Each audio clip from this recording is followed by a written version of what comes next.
to raise taxes, and now look where they are. And it's a massive tax on business, £25 billion on businesses in terms of increases and changes to employers' national insurance. There's £5 billion on wealthier people in terms of changes to inheritance tax and capital. The moment was electric on live TV. A fed-up Sky News host took Keir Starmer and the Labour Party to task, calling out what they saw as blatant lies and broken promises. You could feel the frustration as the host tore into Labour's latest budget moves, which, despite promises, leaned heavily on tax hikes and spending splurges.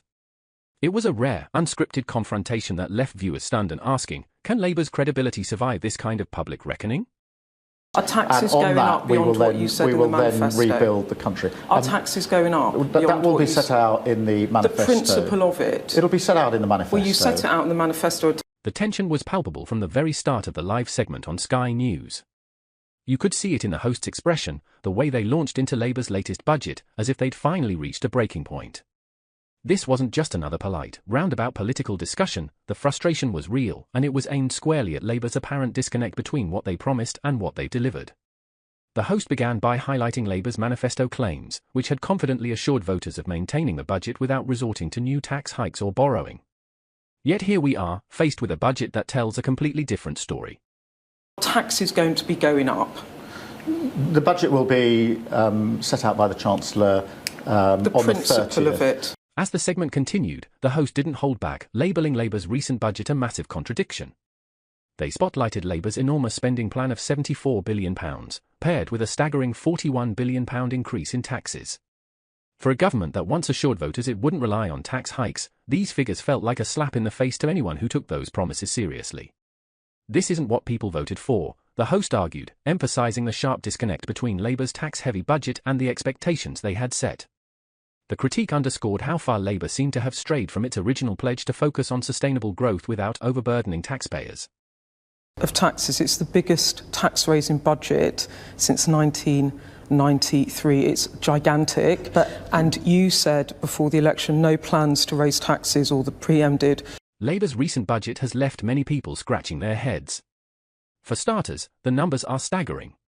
Labour is proposing a colossal £74 billion in spending, paired with an eye-watering £41 billion in new taxes.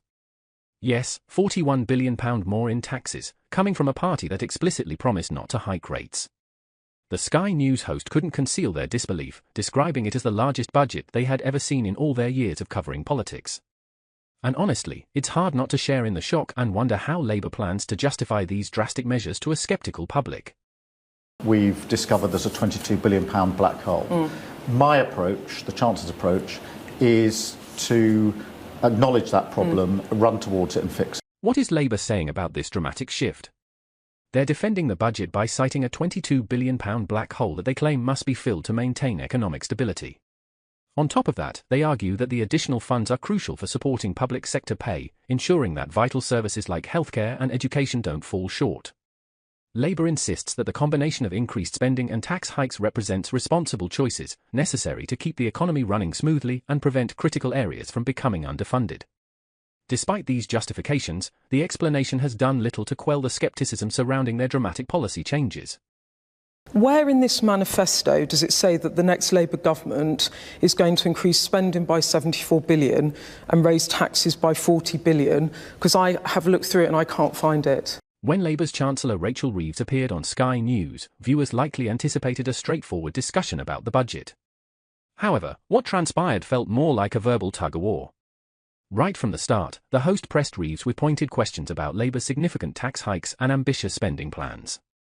Instead of providing clear explanations, Reeves appeared intent on sidestepping the issues, delivering one evasive answer after another.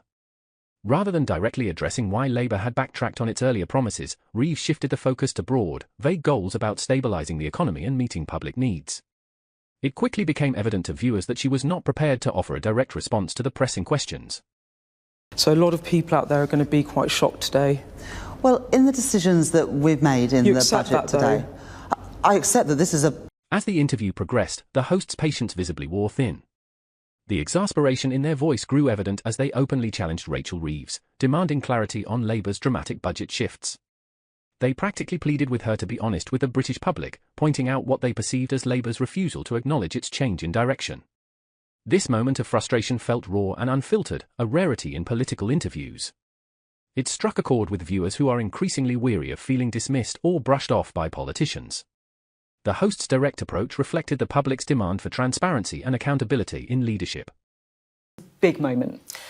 I think this was the moment where we saw the real Labour government and compare and contrast a Labour government that was painfully cautious in the run-up to this election, talking about really quite menial tax rises. The public reaction to the Sky News segment was immediate and intense.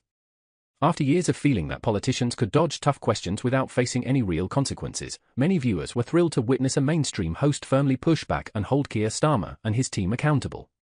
Social media lit up with messages of praise for the host, with people expressing how refreshing it was to see a journalist go beyond the usual polite exchanges and demand real answers. For those watching, it felt like someone had finally voiced what they'd been thinking all along: leaders who make bold promises shouldn't be allowed to evade scrutiny when their actions don't align with their words. Twitter, Facebook, and comment sections overflowed with support for the host. Viewers shared clips of the interview, calling it one of the rare moments in recent media coverage where a politician's evasiveness was directly challenged. Finally, someone who's not afraid to call out the nonsense, one user wrote, echoing the sentiment of many who found relief in seeing political doublespeak confronted head-on. The segment struck a chord, especially with those disillusioned by leaders who make sweeping promises before elections but fail to deliver, offering only vague and indirect responses when held to account. It was a rare moment of honesty in political journalism that resonated deeply with a frustrated public. Incredibly definitive in terms of a kind of very Labour budget of big tax and big spend. But I think the issue here is, while Rachel Reeves talked there about choices, Rishi Sunak gave the counter-argument, which I think will now be chewed over ferociously, actually, which is this was not laid out in the manifesto. This is not... The moment on Sky News was striking, not just for its content, but for the network's break from its usual tone. Traditionally criticised for sticking to polite, non-confrontational interviews, Sky News took an unexpected turn when the host called out Labour's apparent inconsistencies. This wasn't a typical political discussion but a pointed, no-holds-barred confrontation. The host challenged Labour on what they saw as blatant deception, leaving viewers surprised by the intensity and candidness of the exchange. By stepping out of their usual format, the host created a rare space for accountability. For many, this segment felt like a turning point, proof that mainstream media could play a role in holding politicians to their promises. Public reaction was swift and overwhelmingly positive, with viewers flooding social media to praise the host's approach. Comments highlighted how refreshing it was to see a journalist push back on vague political talking points and demand real answers. The implications of this exchange are significant. Labour's credibility, long tied to promises of transparency and integrity, came under a harsh spotlight.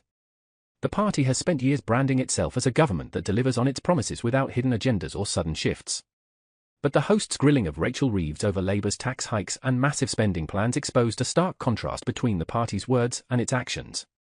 For voters who trusted Labour to prioritise growth without resorting to traditional tax and spend policies, the evasive responses only deepened their sense of disappointment. This wasn't just about a single budget, it called Labour's entire governance approach into question. Promises of transparency are hard to maintain when a party's actions seem to contradict its campaign rhetoric.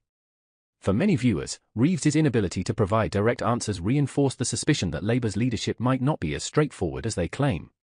The ripple effects of this moment could be profound.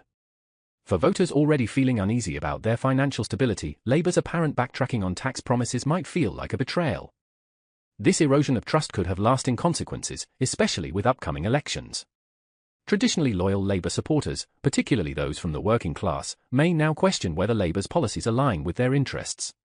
The perception that Labour's actions could harm their finances, through unexpected taxes, for example, might push some voters to consider alternative parties. As the dust settles, this televised confrontation may prove to be a pivotal moment for Labour. The party now faces a challenge to regain voter trust and prove its leadership is reliable. For many, the stakes are high, and the road to rebuilding confidence will require more than campaign promises. It will demand transparency, accountability, and action. What are your thoughts on this issue? Share your perspective in the comments below.